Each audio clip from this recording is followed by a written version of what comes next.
want to use agentic AI also to even more reduce the time to resolve.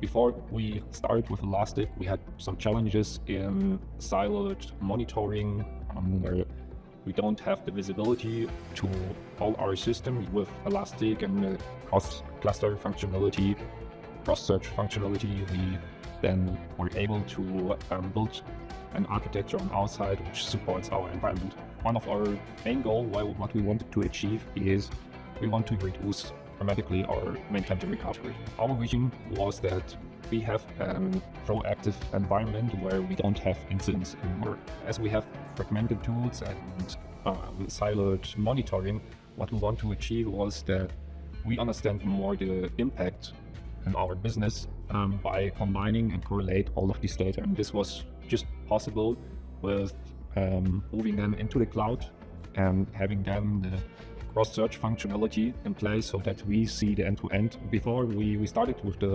observability approach, with the silo data, we could not solve the incidents in time. With moving to observability, we proactive can avoid it so that it will never reach the customer.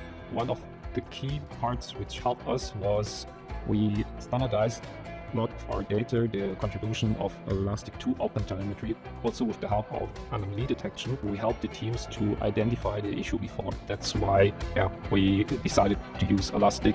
We want to use workflows to also recover our system automatically. And when we started the journey 3 years ago, it was incredible, the support. We have a really good collaboration together with the Elastic team, so that Elastic also helped us to build the platform in a shape as it is today.